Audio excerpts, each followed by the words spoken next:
All right, everybody, welcome to Dom's Den. Today's guest, DJ K Slay. I've been a big fan of this guy for a really, really long time. The Drama King. The Drama King, man. Yeah. You burst onto the scene in 2003 with Street Sweeper. I mean, there's so many tracks on there. I mean, 50 Shot, your Eminem's Freestyle, Champions. I mean, it goes on. How did this all start for you? Tell me about prior to 2003. Okay. So actually, 2003 is when my first album came out. But if you want to go back as far as my DJ history, it goes back to the late 70s. DJing out in the park, DJing in the neighborhoods. I was also one of the top graffiti artists in the city. My moniker was Dez, D-E-Z. I was in the first hip hop documentary ever. It was called Style Wars by Henry Chalfant. Yeah, I remember that. Yeah, so I was in there. I was a skit in there. I had numerous parts in there, and at the same time, I was also DJing. So the hip hop culture was always a part of me. But back then, there was no money involved. It was something that we get up every day. One day we'll go destroy mass transit. We go to the train yard, print our name. Yeah. Next day we bring our equipment outside, try to get some of the chicks to come around to get some of that pussy. And then other days we throw our t-shirts on or our sweatshirts, depending on the weather, and go to the other projects to break dance against them. So it was just like something we did out of leisure, being in the hood. Now, of course, like I said, there was no money being made. So as the drug game started moving in Harlem, the crack and shit like that, of course, I had 9 to 5. I used to work in the meat market. I worked in one of the most expensive meat markets in the city called Lobel's Meat Market. You know what I'm saying? So I worked for Lobel's, but then, that was a 9 to 5. After that, I started getting into the hustle game. Of course, with the hustle game comes getting busted and going on the run and so on and so forth. And, smoking dust and all kinds of stupid shit comes with the culture. But when you're young and you don't have a father figure in the house, you tend to learn from the street. And a lot of the older guys in the street ain't going to tell you the right thing. They're going to tell you some other shit to land you in trouble. So long story short, on 89, I did a short stint on Rikers Island. Came home, I was mandated to a program. So it was like a good 24 months. I had to get my head back together. And when I got my head together, in between the 24 months, I noticed that people were now getting paid for DJing. I'm like, how the fuck are they making money off this shit? Like, we was doing it for nothing. So I put my mission together to just get back in the game to make money, take care of myself, so on and so forth. Unfortunately, I did a mixtape in 93 with this cat named Demo, and the tape took off. Okay. So from there, I just started going hard, mixtapes, meeting different artists, until out of nowhere, I had Chris Lighty, rest in peace, reach out to me. Yeah. It had to be around 99 and ask me, did I want to sign? I wanted a record deal. I'm like, record deal? I'm not in it for this shit, but you know what I'm saying? But if I could get a record deal, yeah, I'll do the deal. Then next thing you know, the following year, Hot 97 reached out to me and like, I don't know what the fuck you do. Tracy Clardy said, I don't know what the fuck you do, but whatever it is, you're doing a good job. And a lot of people up here haven't been in my office that much about anything. So if you want a job up here, you got it. So I'm sitting there looking at her like, she's like, well, do you want to work here? I'm like, hell yeah. Like, so everything kind of fell in my lap. And then I started just making dope records. I hosted Eminem's first mixtape. Yeah. I hosted 50 Cent's first sampler tape before he even got with Chris Lighty and with Violator, before he had his little altercation in the street. And I helped start Dipset movement with Cameron and them. I did the first mixtape. That was crazy. I remember that.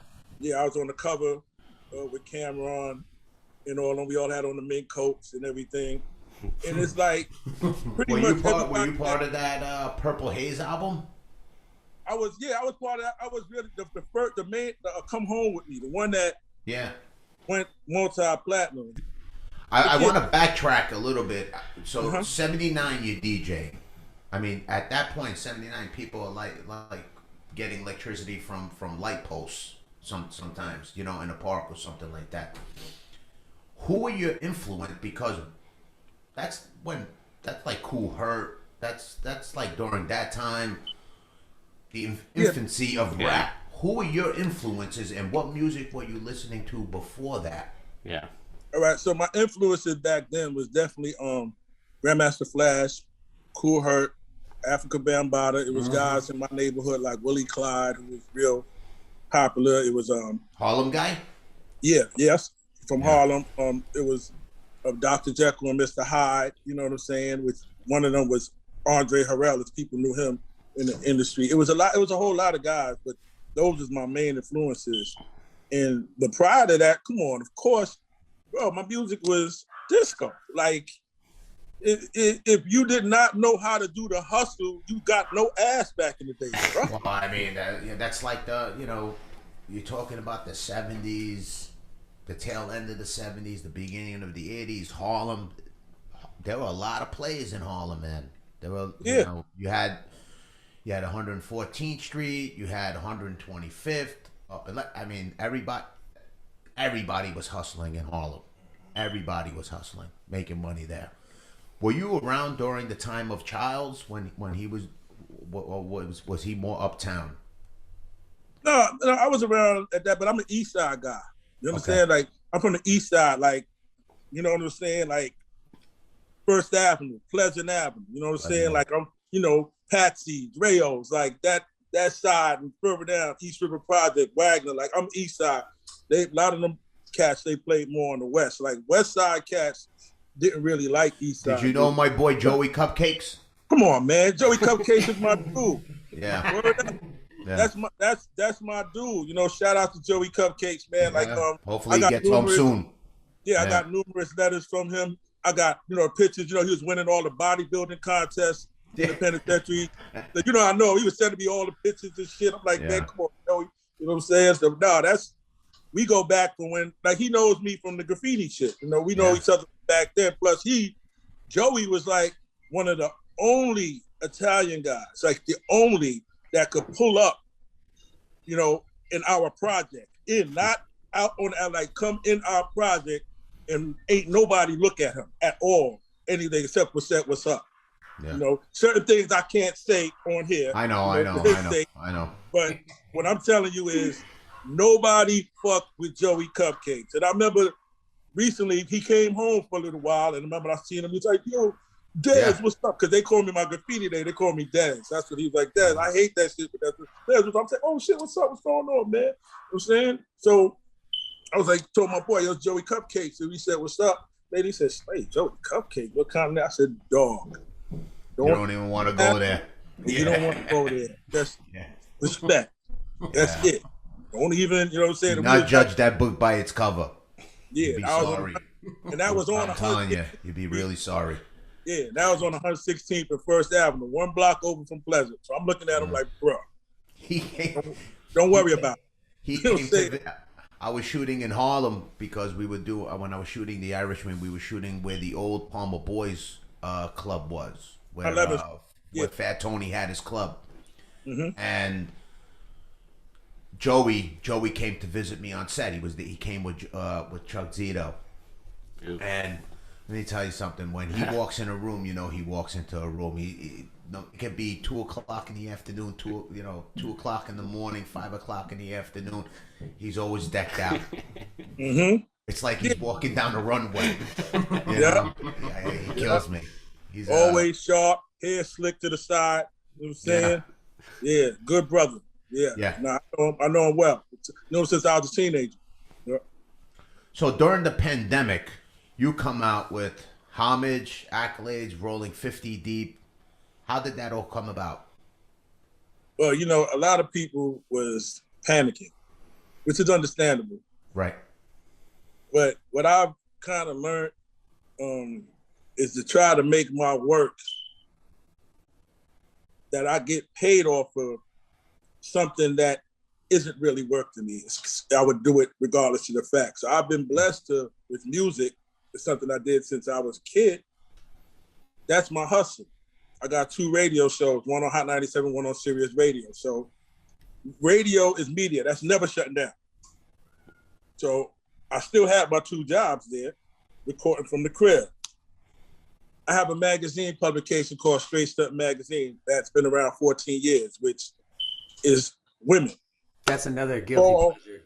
Fat asses, all kind of ass, whatever. I do all kind of No Bunny edition, Latina edition, all kind of.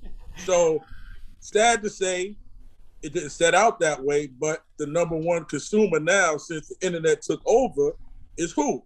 Brothers behind the wall. How many people are incarcerated in the United States? So my magazine business took a crazy skyrocket during the pandemic because nobody was going to the yard. Everybody was locked in. So they had nothing to do but read. So I just started seeing these orders coming like unaware. I'm having to get people to help my helpers because it was crazy. So I had both my jobs. I had the magazine shit booming, but then again, people wanted music. So I could operate in my crib. I start putting together, the projects. It just like, it just gave me time to focus on me and get a whole lot more done I would have did if we was outside. So I was able to put projects together, do my radio show, put the magazine together, all in my crib, sitting back. You know what I'm saying? So that's how I did it, just being home, like not running in the street. I didn't have to go host no event. I didn't have to go to no parties. I didn't have to go out of town nowhere. We couldn't go nowhere. So I just sat here and just continued to build the empire. I want to ask you, there's a rapper that a lot of people don't talk about. You don't even hear him like in a lot of other people's tracks. And me personally, I think this person could have been as big as Pac or as big as Biggie, and is Big L. You said who? Big L. Oh man, rest in peace, man. Rest in peace, Big L. And you have any thoughts on that? Because the reason why I want to ask you this about Big L is because of the question that I'm going to ask you after that. What could have Big L been? Big L would have been what a lot of these artists became. Is it fair me making that comparison to those two people? Not whatsoever. And the crazy thing about it at the time, Dame Dash, who was partners with Jay-Z, was rocking with L. They had a good rapport. They was actually getting ready to do a party that I believe was going to launch Flamboyant Entertainment, which was his entertainment. And then prior to that, him and Jay-Z had a long freestyle session on, I believe it was Stretch Armstrong's show, which you go online, you can hear it. Yeah.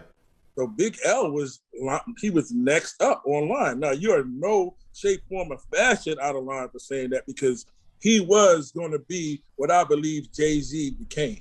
Mm-hmm. He was the inspiration. A lot of those guys, they credit him with their inspiration. Yeah, definitely. And then the craziest and the sad part about it was the last freestyle he did was at my crib, at my studio, right on the because my studio was right on 118th, 119th Street and First Avenue. And he came, he did one, and he said he ain't like it, erase it. I fucking hate that I listened to it. But erased it, and he did another one over. And then I said, okay, we could keep this. I seen him a day later at Willie Burgers, and he was like, yo, when you get a chance, Slay, I want to come back over. I could do something better, so don't put that out yet. I said, all right, cool. And right after that, his life got cut short. Yeah. When I did a film called Boogie, and Pop Smoke was in it. And when I found out and I heard what happened to Pop Smoke, it kind of reminded me of what happened to Big L. Mm-hmm. What could have been? These were two talented people, man, who were completely different than everybody else, than what they were doing. Mm-hmm. At that particular time, nobody was stringing words the way, nobody was talking about what Big L was talking about. I mean, if you listen to that album from the Flamboyant album, I think it's called. I'm not sure what the album. Lifestyle of the Rich and Dangerous. Yeah. Yeah. Nobody string. I mean, what he was talking about, nobody was talking about things at that particular time, and very much so. Pop Smoke, the same thing. very unique. Nobody was doing that, and it kind of reminded me of that. Which brings me to my next question, and this is an argument that I have with a lot of people because I came up with hip hop. I listen to everything. I love all types of music, but I came up with hip hop. Lyricist and rapper, two different things. Oh, Yes. Correct? yeah, of course. 1,000,000%. Okay. Can you give me 3 lyricists and can you give me 3 rappers? 3 lyricists. I got mine right off the Really? Deck. Yeah. Well, I could definitely say, and this is not. It's a whole lot of them, but I'm just Yeah. right. No particular order. Yeah. Nas is definitely a lyricist. Raekwon is definitely a lyricist. Jadakiss. Yeah, Jadakiss is definitely a lyricist. Busta Rhymes. Man, it's so many of them, man. Pat Poose is a lyricist. It's just, I'll be here all day. If we go classic, then you got Grandmaster Melly Mel, who's a lyricist. Cool G Rap. Rakim was a lyricist. Big Daddy Kane was a lyricist. Yeah, now you got people like Chance and Kendrick Lamar taking over. It's crazy. Oh, Kendrick Lamar is definitely a lyricist. You can't count him Give out. me a rapper. Now, okay. And this is not good or bad. This is just different. This is just different. With me, like, rappers is more like, in some cases, they make better records than lyricists because people, it's different. Like, all right, if you in a club, right, and you drinking, or you with a lady and this mood is right, exactly what you're gonna say. Flip the script, a bitch is just. Now that's my favorite. So with me and with Barbie, but a lot of people would be a little bit in the club, a little like, man, this shit is kind of fucking. How do you move to that? Yeah. You know what I'm saying? But then if you got put your hands up, come on, girl, move your body. That's right. Like with a woman, like it's you know what I'm saying? So it's like a different vibe to it. So I've come to see that a lot of rappers are currently making better records than lyricists. Lyricists can make better records if they focus, but unfortunately, they just staying in their lane. So I had to put that out there first. So when you say rappers, good rappers, I would say like Gucci Mane is a good rapper, right? What's the brother name? See, I'm trying to be, you understand, political. Yeah, but there are rappers who are there are lyricists who sometimes know when to be a rapper. It's like, let's take Eminem for example. That's a lyricist. Okay, 1000%. But very rarely back in the day did you hear people blasting Eminem out of their car. It would be more Jay-Z. It would be more, you wouldn't even hear Nas that much. It would be more Jay-Z, Biggie. Mm-hmm. Now you take Tupac, very few songs that, what I'm trying to say is there are lyricists who know when to make a rap record. It's kind of like this. It's kind of like this in the movie business. You go make that Marvel movie so that you could go make that independent movie. So what I'm getting are rappers. You agree with that, Karen? Yeah, but here's the thing. When you're talking about how you can bounce back and forth, because you can go ahead and do a catchy song that's going to make the radio and get played all over, and then you can just do one where there's no chorus whatsoever, and you're just spitting 72 bars like The Game did on his album. That's what I'm saying. Do rappers have the hook that sell the albums? Versus... I think it's the beat. Well, that's what draws the people. Listen, in. But the lyricists, the way they use the beat with their wordsmith, it's amazing. Like, that to me is more amazing than finding a hook that sells. Yeah. You know what I'm saying? You know what else you got to understand too is, like, with me, I don't want lyricists to conform Yeah. to Yeah, kind I of know. like I it's know. to do what, like, to me, I've always been a strong believer in a radio record is a hot record that makes its way to the radio.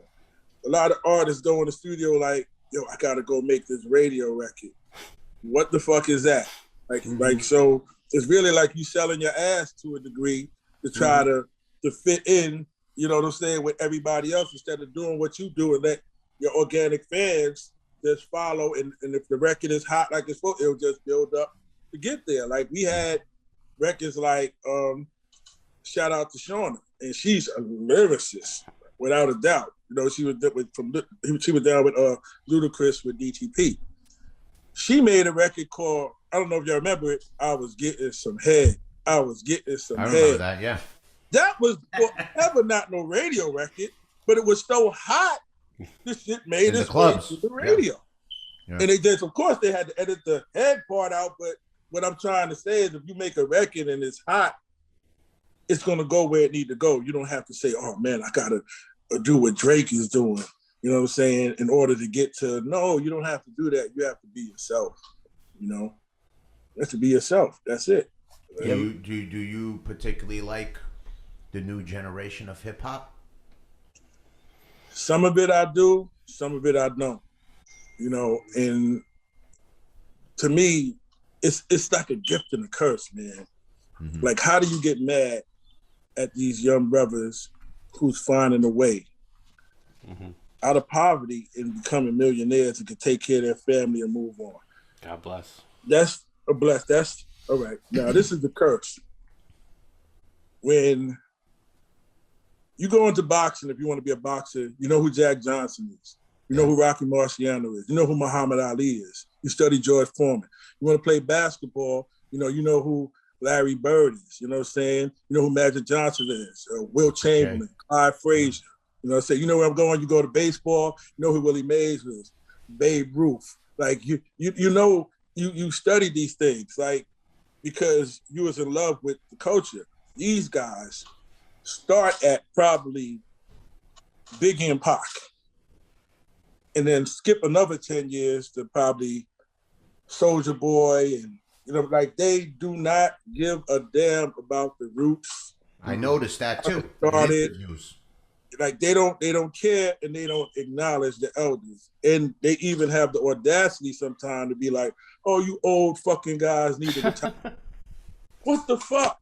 Like, hip hop is the only genre where you hear that stupid shit. I never heard nobody in rock and roll tell fucking Rolling Stones, y'all need to retire. These fucking dudes doing shows looking like zombies and shit. And getting paid.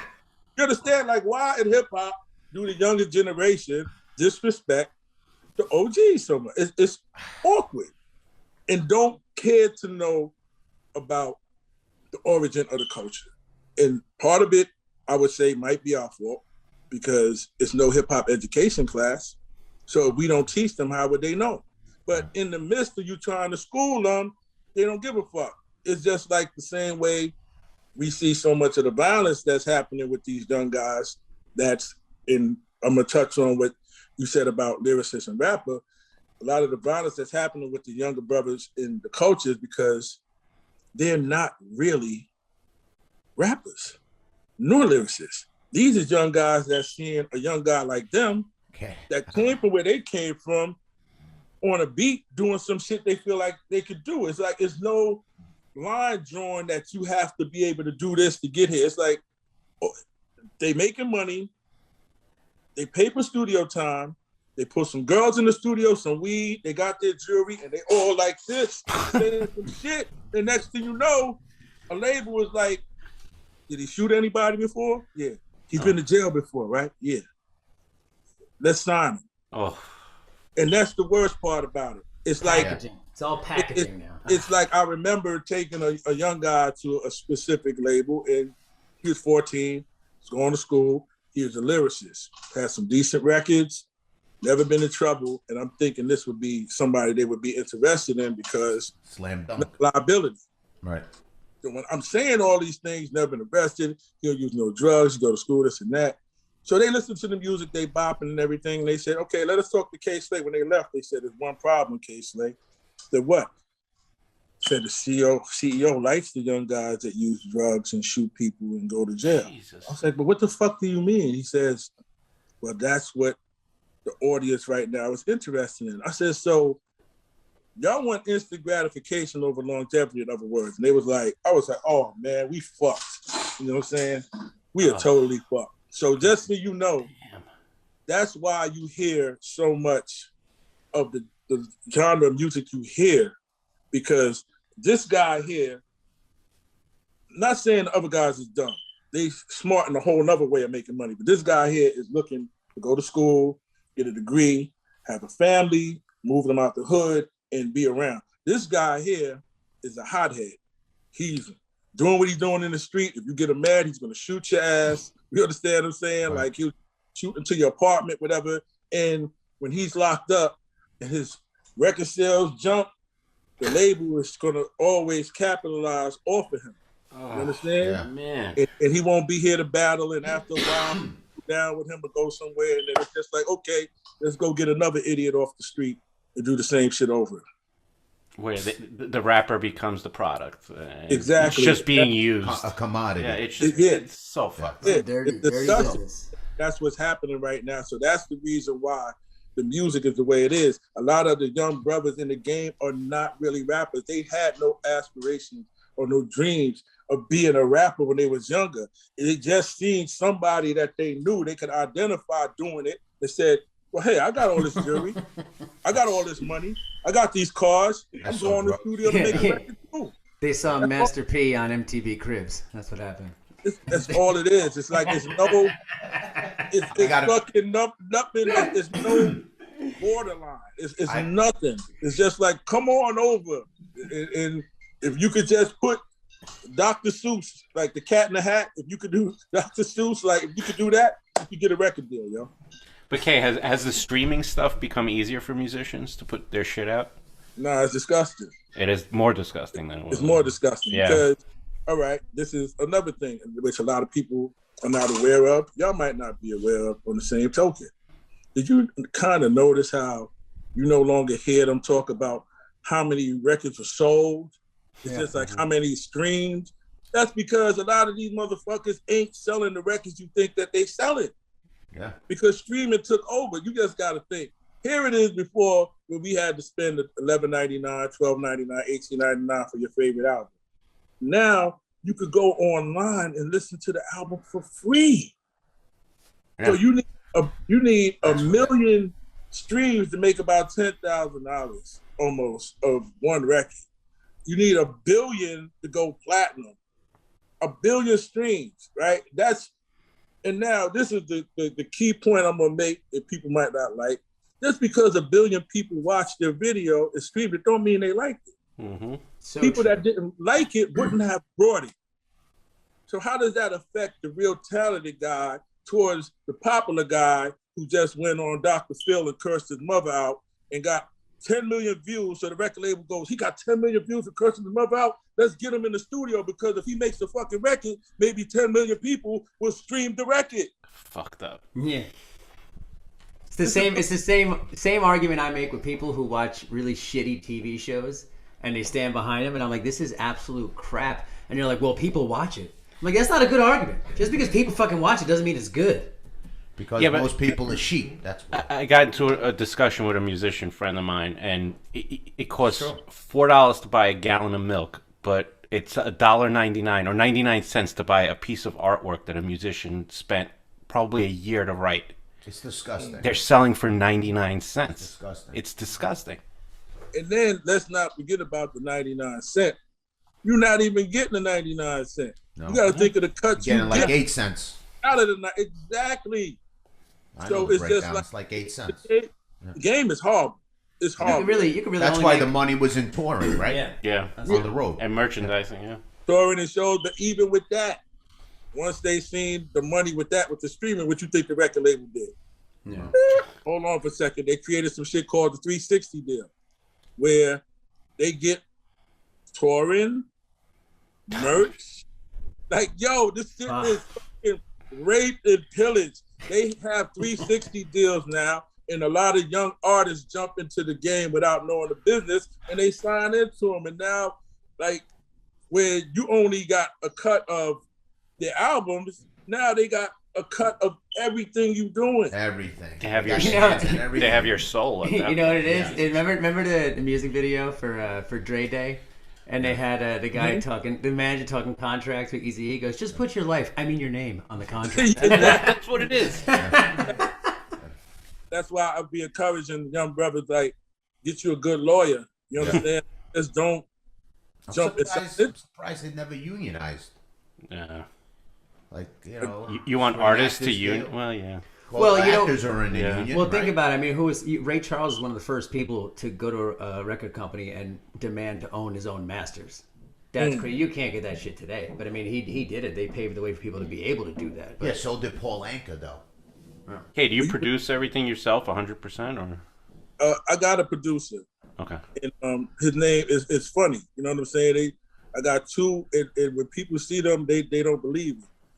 It's two Italian brothers. One named Stoots, and I met him on my boy G fella. I met him at Patsy's. It was a event, you know, we connected, and when they had his listening party, I came to Patsy's where, you know, everybody was at, and he introduced me to this guy Stoots, and I didn't listen at first. And maybe 6 months later, I listened to the CD and said, what the fuck? So I said, yo, you're doing this. Yeah, you're doing this. Fucking guys about 40 Was Mike Panini part of that? Huh? Was Mike Panini? The Shark. The Shark, yeah. Yeah, no, the Shark was there. No, he was there. I He can't came to the remember. party. I know you did something with him too. He did something with you early on. I remember that. all your Italian names sound made up. Mike, Wow. Joey know Mike. Cupcakes, Jimmy with Mike. Flatbread. I grew up with Mike. Yeah, I knew. Yeah, that's my boy. Rest in peace to his pop Tommy. You know what Yeah. I'm saying? Yeah, Tommy's son. That's my boy right there. So Yeah. yeah, I met Stoots there, and it's Stoots and Berghart. Stoots is about 40-something. Berghart is 70 years old. Those are my producers right now. That's awesome. That's great. That's I love that. I love Listen, that. they can play anything, any way, any twist. You tell them it's incredible. Like, they don't just make beats. They know how to do instruments.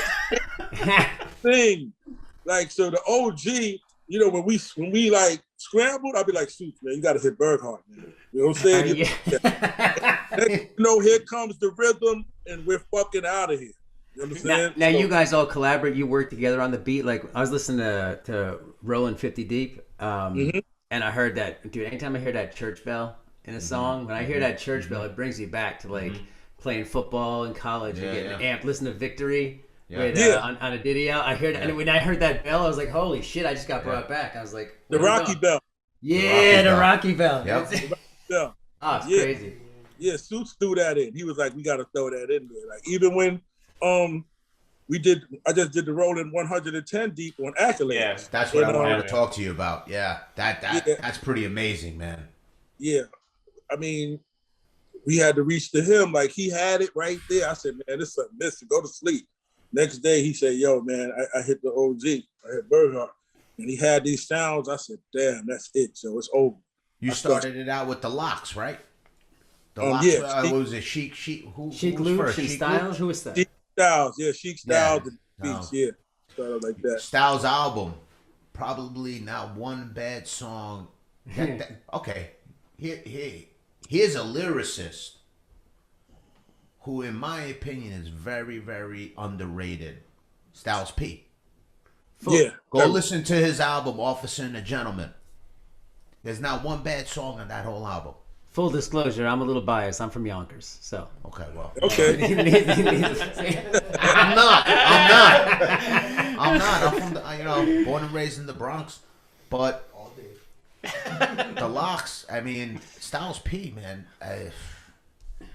Dude, there's That some was of the shit. Great Some of lyric. the shit that they did, like Unbelievable. it changed the way I even looked at rap, because you had two different Locks. You had the Locks that were rolling with Diddy when they did that whole album, and he was like, okay, look at this, everyone knows. And then when they separated and they all started doing their own mixtapes, like when I heard Jadakiss say, "Y'all scared? I could tell, because I'm gonna get bucks like Milwaukee, because like Sam, I could sell." I fucking fell out of my chair. I could I sell. fell out of my That's fucking awesome. chair. I was like, this is I love crazy.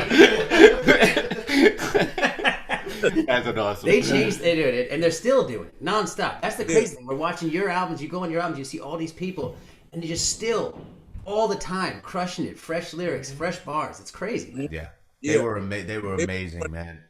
Since the 90s, like when I was putting out the mixtapes since the 90s. This is gonna go back to I'm on set and I'm talking to a kid an actor who's in his 20s. I'm not gonna mention no names, and he's mentioning all these people, and I'm like, yeah, LL, pretty dangerous. Oh, what are you talking about? I'm like, what do you mean? What I'm saying LL can end your career. LL. Now let's go to a lyricist and a rapper. LL's both. You tried to battle LL Cool J, and you got a big problem. Well, there's 1989 LL Cool J, and there's no then matter there's what in the house. LL Cool J could go right now, go on his phone. No, he could. And write something, and your career's over. He could, but he went for the That's right. LL could take it to your ass. He was the original Bieber, man. He's the original Bieber. In a good way, he was the original Bieber. He was he blew up. He was everywhere. Every single, from kids who were 12 to 22, they were all about him in the late 80s, early 90s, right around there. He was crazy. I wouldn't use Bieber, though. Bieber's a dude. Listen, I'm not fucking screaming in the front row at a Bieber concert, all right? But I'm just saying, anybody who's that global, LL was global. He opened the door for a lot of people. Oh yeah. Yeah. Well, he did. He turned it pop. Yeah. Well, no. Shout out Justin Bieber. Justin Bieber. My guy. Good ping pong player too. Good ping pong player. My guy was DMX, and people are like, oh yeah, Oh man. But DMX. I'm gonna tell you something. Intro. And whoever's young and listening to this, I put DMX probably in my top 3. I love it. To me, DMX was a street prophet. I can't agree. I love. Nobody went where DMX went. Love DMX. Yeah, DMX was a real spiritual brother. You understand? Top three is rarefied air, though. Huh? Top 3 is rarefied air. DMX was dope, man. He was amazing. I take nothing away from DMX, but I mean, when you're talking about Who are you top gonna 3, put in the top 3 then? Who's your top 3? Biggie, Jay-Z. Yeah. I just thought, no, fucking Biggie, Jay. First of all, Jay-Z is, I mean, it's incredible what he said. Biggie, Jay-Z, and Nas, I would say, and that's just forgetting the older crew that started this all and their inspiration. But I would put Biggie, Jay-Z, and Nas in my top. Not me. But you always gonna have people with a different 3, depending on where they grew up. Yeah, when it comes, okay, when you forgot tell about somebody Jadakiss. 3, I forgot about Jadakiss. it gets a little crazy because usually the question is who's your top 5? Yeah, who's your top 10? I want to know who's your top 3 because that now you trim away the fat. Yeah, you know what I'm saying. Yeah, but it's hard to pick a top. Not really. Depending on the day and the really. mood you're in. Not really. And Slay works with all these guys, so he can't pick a top. Yeah, he can't. No, but surrounded by genius. I can tell you, top 1. I'm willing to take anybody on the debate. Is Grandmaster Melly Mel? Okay. There you go. Wow. This is why I gotta say Melly Mel. He has a verse on Beat Street, right? Beat Street. It's called Beat Street Breakdown. The 3rd verse. He said, "Don't be a slave to no computer." In 1983. Wow. He said, "Lost in space, what is it worth? The president just forgot about Earth. Fucking Trump forgot about Earth, the universe, every fucking thing, all that." Like, that dude was hilarious. Nostradamus. Oh, that's great. You gotta listen. You gotta listen to how he broke shit down. I know. So amazing that somebody did that in 1983, almost 40 years ago. You got to listen to that verse. And then besides that, he made White Lines. I know y'all remember White Lines. White Lines. Exactly. You got to remember the message. Now, the message stands firm right now as well. Like, he made records 40 years ago that stand firm right now. Isn't that amazing? So, and if you look at him on Rolling 50 or Rolling 110 Deep, I mean, he has a habit of still taking his shirt off. You understand? But he kills it in 100 deep. He kills it. he kills it, man. I'm trying to think. How tall is he? Oh, Mel has got Is to he be 5'3"? Yeah, about 5'4". Yeah, about 5. Yeah, I'm saying because the way that I said, because in the other video he looks much taller, and this thing he looks really short. But I saw him on a podcast.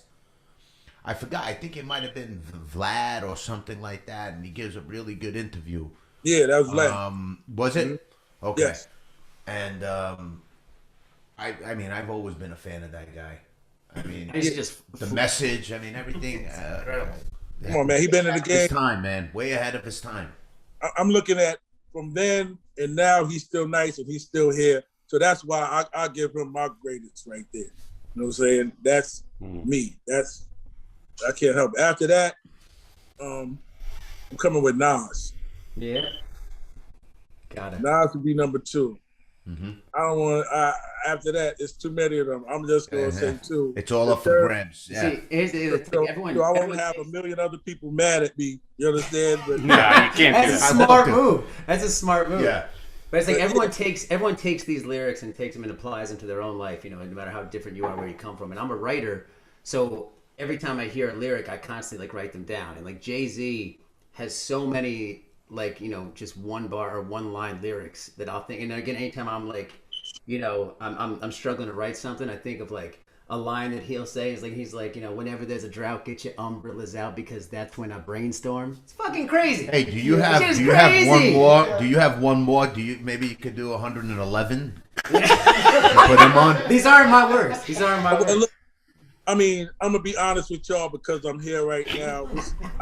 I threw it up, but I didn't say it on the interview yet. But I'm gonna say it right here.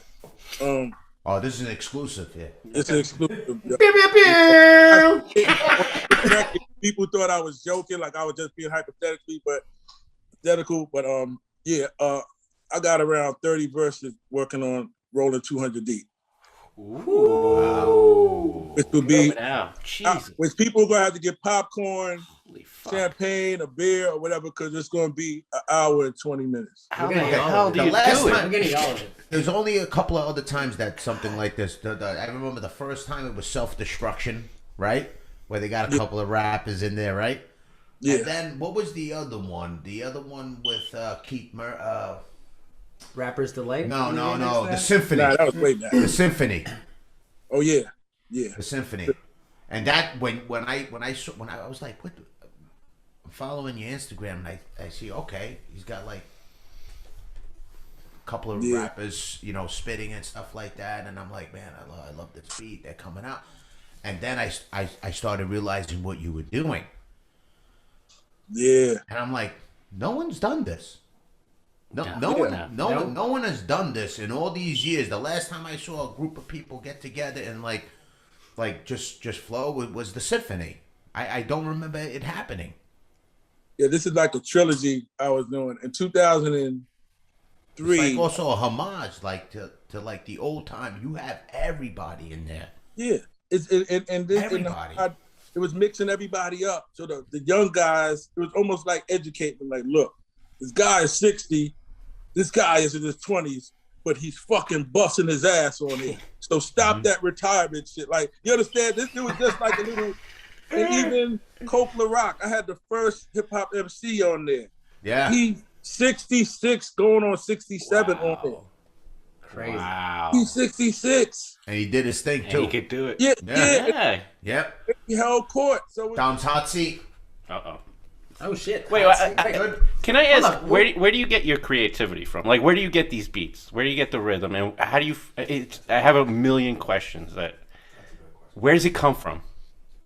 I just like the classic sound, but not too outdated. You know, it's just like a certain, I can't explain it. It's just like a certain rhythm that's stuck in my head. Like if I hear something, I'm like, nah, that ain't it. I hear something, nah, that ain't, okay, that right there, bump the 808 up, you know what I'm saying? Yeah. So like it's hard to explain. So you just get like an earworm in your ear that only you can print that, or But most of the time, Suits will come with, he'll come with the structure. And okay, I like this. Let's get rid of that. Let's add this. Let's add that. Let's put this. No, not that. Like, if we play with it, and me and him will make a beat in like 20 minutes sometimes. That's amazing. When you get a sound in your head, do you just go to like your voice recorder on your phone and just hum it so you don't lose it? I ain't gonna lie, I call Suits. Yes. I hit him immediately. And what's so crazy is, with our chemistry, me and him both got the same birthday. You know what I'm saying? Oh, that's a sign. Which is when? Leo, August 14th. No. Oh, it's got a Coming birthday up. Coming up. Yeah.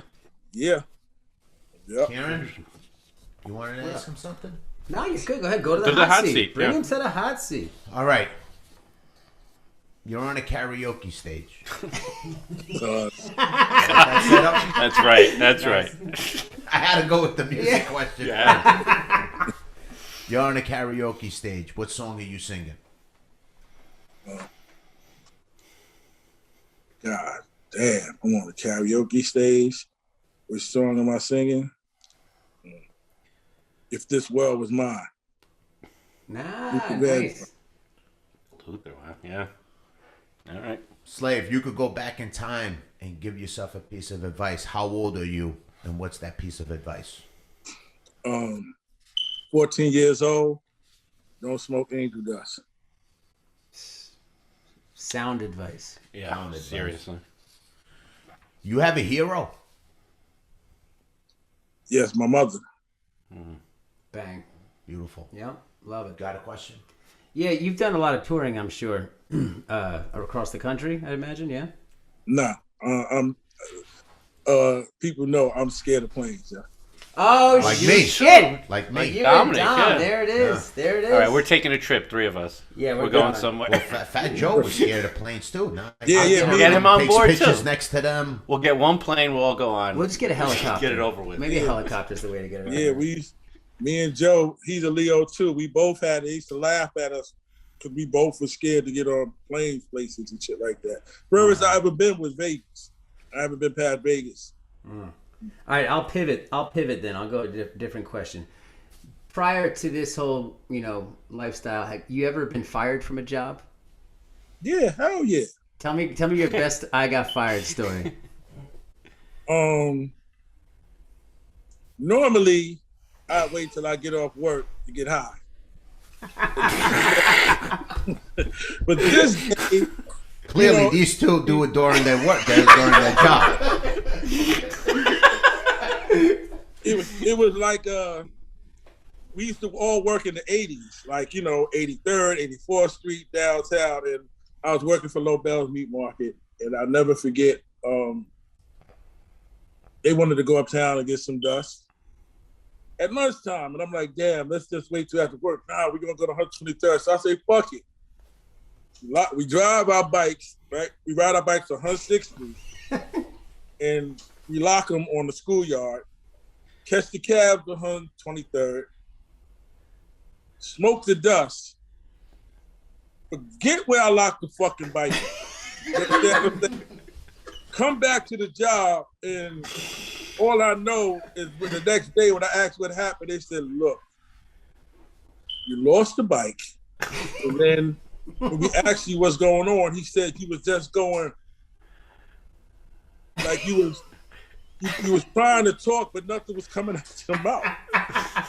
So we had to let you go. And I was like, yo, but it was like, it's no buts. Like, where's the bike at? I was like, I don't know. He's like, what are you on? I'm not on nothing. I was tired. They was like, look, stay home. You know what I'm saying? That was the worst. And I like that job, man. I really like that job. But yeah. That's why I said don't smoke dust. Which brings me back to my point. Do not smoke angel dust. Your first big payday in this business. What was what did you buy yourself? Ooh. Love that. My first big payday. I went and got this K-Slay piece. It was about like this. It was a crown. It was a crown about this big, You know, the typical hip hop fucking starters kit. You know what I'm saying? Starters kit. This big with K Slade, 2 turntables, a mixer, and the Drama King on it, and big link chain. Did the tables spin? No, the one I got, the smaller one I got afterwards. That's the second purchase. Yeah, that Aviani made. That one, the table spin and the arm move. The one that Aviani made. Yeah, that one. Were there 2 songs? No, I mean I don't know about I've never DJ'd, but I've heard like you go from one song to the other song, you fade in, fade out, right? Was there like a K Slay make, like if you went to a party, yeah, I like if I was in the back room, I could hear you. I like that mix.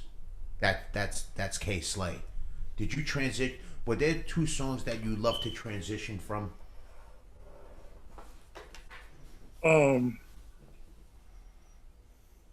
Can't You See, Toto and Biggie, to Touch Me, Tease Me, Case and Foxy Brown. Wow. See what I'm saying? Crazy. Yeah. And you missed that question. You know why? You want to know why? Have another beer. What are you doing? Have another beer. Good job. You Have wrote that another freaking one. question. Good Have another one. Yeah. Is that what are you watching on TV? What do you like to watch? Right now, Yeah. I just watched the new season of Power, you know, with Kanan. But other than that, Shouldn't they bring my character back? Huh? I think so. Shouldn't they bring my character back? Just Yo, kidding. yeah, definitely. I'm just kidding. Yeah.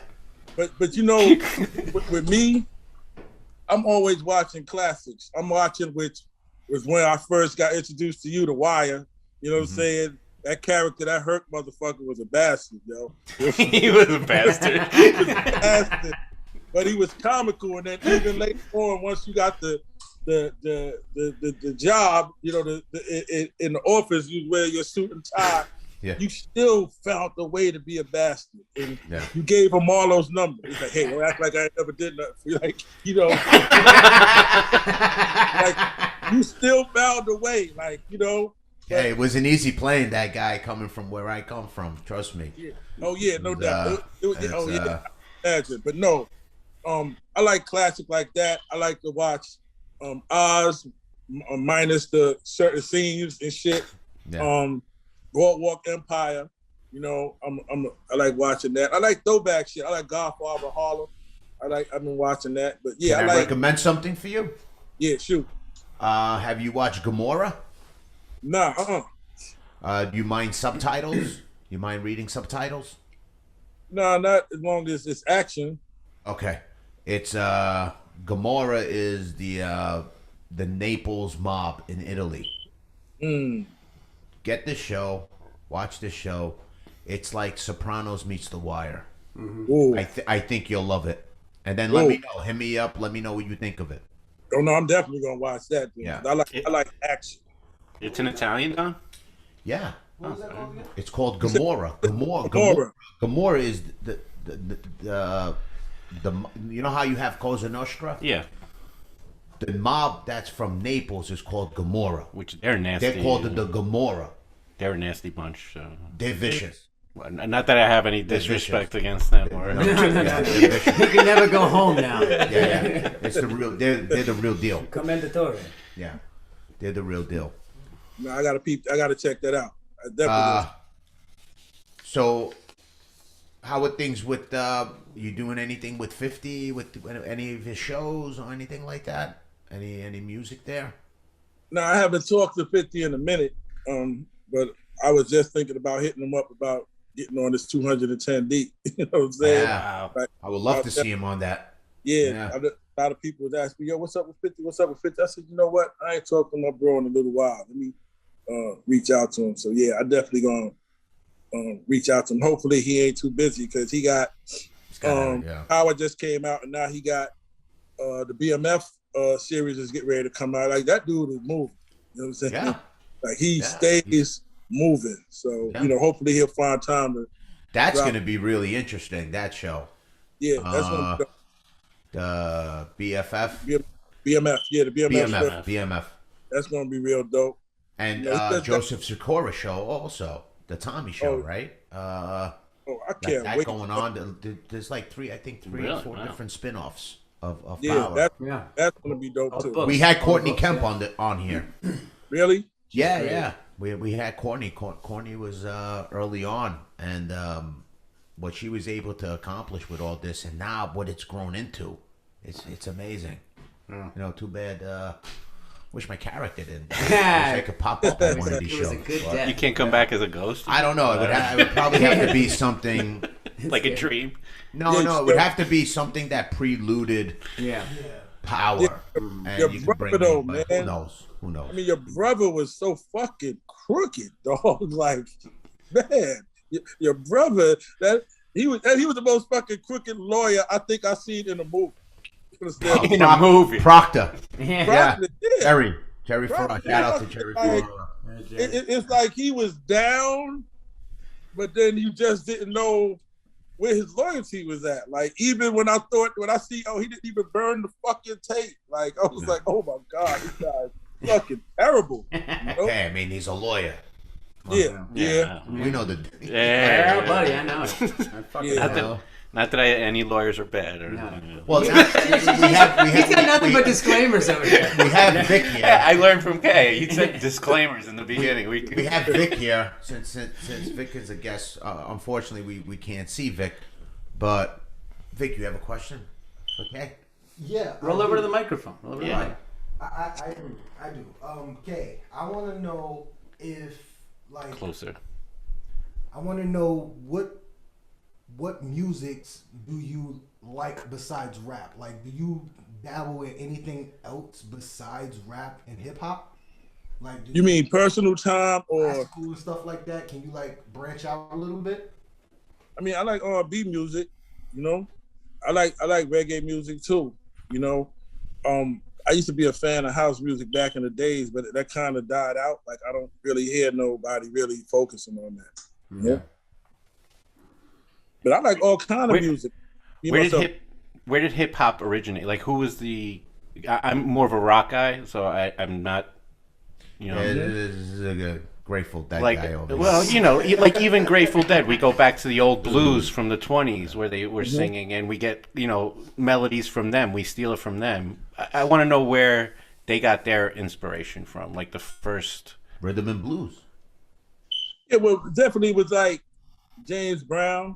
You know, it was a lot of James Brown sampling. It was Funkadelic now, and then Rolling Stones, Dexter Wansell, Aerosmith, which we had one of the most classic hip hop breaks we cut up in the park, in which when they collaborated with Run DMC, I always say that kind of kicked in the door for mainstream for us when Aerosmith, you know, Steven Tyler and them did the Walk This Way. See, this is the stuff that the people now, I hate to say it, but the generation coming up now, this is what they don't know. They don't. No. Yeah. There's a great story in a documentary about Look at the sampling. I'm sorry. No, Gary, go ahead. I just want to get this thought out. Diddy knew where the music came from. That's why he sampled all those old songs. Because that's where the inspiration for this came from. All those like, you know who was great? You know who did it? Cameron did it.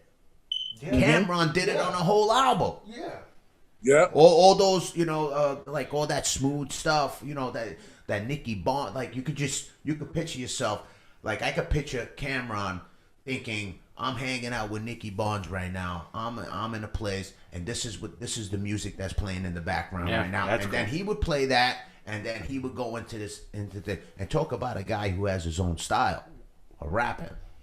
I'm a big Cameron fan, big Dipset fan, huge. Yeah, man. But, There's no like hip hop training like at Berkeley, or, you know. That's what I'm saying. But like Apex Tech. Welcome You learn a tool, and the tool go. Welcome to the hip hop training session at the Berkeley Conservatory. you go to Berkeley School of Music, and they have a jazz class or, you know, rock class. I didn't see a hip hop class. I think Nah, hip hop man. is something more that you They, got. they, Karen, make sure you edit that one. Yeah, yeah. they don't have that, which they should. It starts but with the rock class. they don't have nothing like Nah. that. They actually just opened up or opening up the hip hop museum in the Bronx. So Yeah. hopefully there some people can get some of the hip hop education. But nah, they don't have a I think class. the closest thing is I think the only closest thing is Tupac's lyrics being part of a curriculum at a college. They dissected his lyrics. Well, that's what I'm saying. They do that for like. but there's not like a hip hop class. That's what I'm saying. There's nothing to like. There's nothing. Nah. There's nothing like Like that. there should be. There's a lot of old married white women that take hip hop dancing Here's class. the thing. I don't think you Drink could another teach- beer. No. Here's the difference. Here's the difference. You could teach someone how to play the guitar. You could teach someone you could teach someone how to play the drums. You might even be able to teach someone how to mix. But You can't teach someone how to rap. You can't. No. Rap is kind of like poetry if you look at it. Yeah. If you- But there's poetry classes. I just don't think it's something that could be taught in the classroom. I mean, the history, the breakdown of what a message is in a particular song, but I don't think like, hey, let's rap for the next 15 minutes. I don't know. Maybe I'm wrong. I don't know. But Nah, I don't Yeah, think they do that in Yeah. rock and jazz Yeah. and all that. You could A lot try, of the but times, though, that's a something lot that of gotta rappers come from get within. That's what I'm. inspiration off of their lives and what's Right. going on around them. So it makes it easier. all right, Kay. Thank you so much, man. That was Any- interesting. I hope you come back and visit us. Yeah, that was Nah, definitely, man. I'll be back when 200 Deep is flowing, man. All right. Can't wait for that, man. That's Yeah, the thing. I can't wait for that. That's gonna be awesome. Kay, thank you. All right. Peace. Thank you. Thanks so much. Thanks, man. Kay. Bye bye.